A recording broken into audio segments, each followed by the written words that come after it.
In a large pot, I've got 2 tablespoons of olive oil, to which I'm going to go in with minced garlic. And that's quite a bit of garlic, because I find that by adding a lot of garlic in here, and you can chop it up, you can crush it, you can do whatever you want.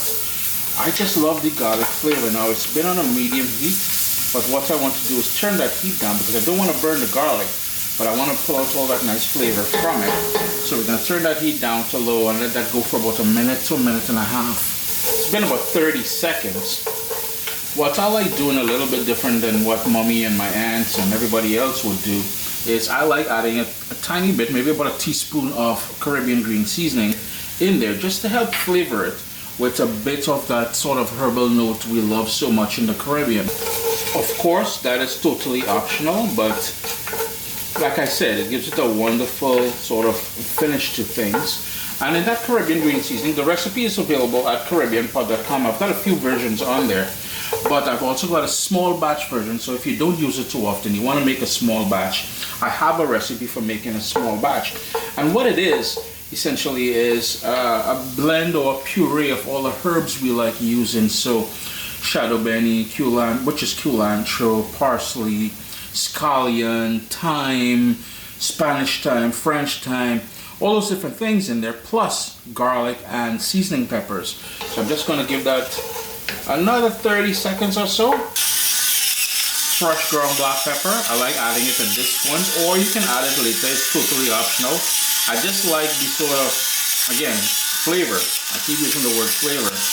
That frying it in that oil, that sort of toasting, wet toasting sort of action really pulls out more flavor. There I go again with the word flavor.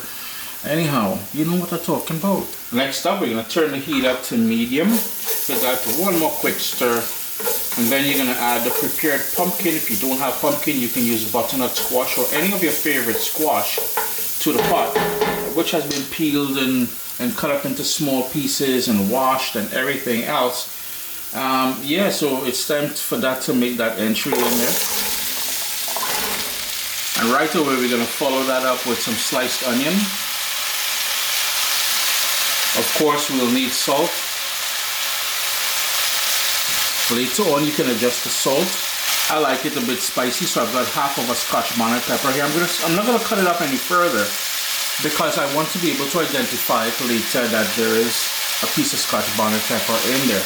Now, as far as the pumpkin goes, I'll show you what we have here. It's about 1 inch or so, and maybe about 1/4 inch thick. The thinner you can slice it, the quicker it will cook. What we'll need to do at this point is give everything a good stir. If you wanted to add about 1/4 cup of water in here, you can do that just to get things going. What I'm going to do is put the lid on, and by putting the lid on, it's going to generate steam, and that steam is going to start breaking down the pumpkin, and that's, it's going to release a lot of water from my experience so far.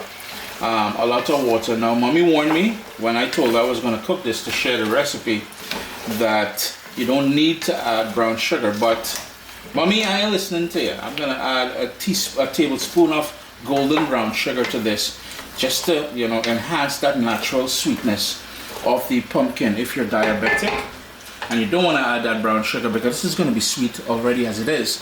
Pumpkin is naturally sweet once cooked. You don't have to add that brown sugar. There goes that brown sugar. Just going to hit that one more stir after adding that brown sugar there. I'm going to put the lid on, and we're going to bring that up to a boil. Like I said, it's going to start releasing its own liquid, and in about 5 minutes or so we'll remove the lid, because then it will generate too much liquid, and we want to get this nice and dry. It's been about 4.5 minutes. What I failed to mention earlier is developing that steam, and if we move this, you're going to start seeing that liquid I'm talking about that it's going to release. Notice how much liquid is already there. What I failed to mention earlier is that when I added the garlic, if you wanted to add some ground cumin, or what we call jeera, roasted, the ground roasted jeera or cumin, whatever you call it as, and a tiny bit of curry powder, you can certainly rock that. I just want this old school, plain and simple, There's merit to plain and simpler, and there's a reason why our forefathers would have done it plain and simple. But there's also times, you know, you hit them a little curry and you make a little curry pumpkin. Nice thing too. But anyhow, what I'm going to do now is leave the lid off. We're going to medium-low heat. I just turned my heat down just a little bit there. And we're going to let that cook and let that steam evaporate because we don't want to create more liquid. What we are going to do, and ladies and gentlemen, if you've seen me make any, you know, one of my most popular recipes on the website is pumpkin with shrimp. I've also done the butternut squash with shrimp. I've done it with salted cod, which we call saltfish. But it is not a pretty dish. It's going to be like a paste almost when it's done. But guarantee you've never had such a delicious vegan slash vegetarian slash ITAL whole of honey salt, if you want, dish in your life. Well, I stand to be corrected because you see baigan choka and tomato choka, dashing bush bhaji, vegetarians, all they know what I'm talking about. Anyhow, we can just leave that to cook down. You need some bus up shot roti or some sada roti. If you want to eat with rice, yo, rock the rice, yes, I'm not a hate. I'm not out here to hate. It's been about 25 minutes since I removed the lid off the pot, and you can see quite a bit of liquid is continued to naturally sprout out. And this is why I wanted to show you why I left the Scotch bonnet pepper whole, is because later on, once eating, if I wanted to grab that, and it will make the dish spicy, there's no two ways about it, I'll be able to identify it because I like to squish my sada roti into that pepper, scoop up a bit of that stew pumpkin. Yeah, clap in, because you know, if you know and understand where they're coming from, I'm telling you brilliant things. What I want this to do is fall apart even further, and if you wanted to use a potato masher or a spoon and keep crushing it, totally up to you. I'm just going to allow it to naturally burn because I want to burn off all that liquid that we keep seeing here. Sup soldiers, listen, if you enjoy this recipe, I'd really appreciate it if you hit subscribe and click that bell notification thing. If you've made the recipe, take a picture and send it to me. Email address down here. I mean, trying to tell people the email address, them butts will take the address and do all kind of thing with it.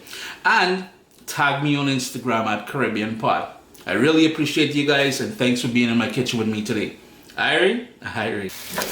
It's been close to 45 minutes in total since we added the pumpkin into the pot. It is dry, but what I'm going to do is now taste it for salt, and the more dry it is, in my humble opinion, you get more of that sweetness and everything else and the natural flavor of the pumpkin.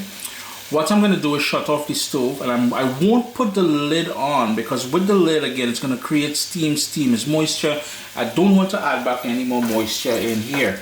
Once you're happy with the salt and the texture of the pumpkin itself, turn off the heat, leave the lid off, and enjoy. Chris here, CaribbeanPot.com. Always a pleasure having you all in the kitchen with me. You just learned how to make stewed pumpkin, a recipe that was passed on to me from my mommy. But again, she would usually add shrimp in here or salted cod. Today we kept it vegan, vegetarian, ITAL, or they can handle all the business in here as well. Irie? Irie.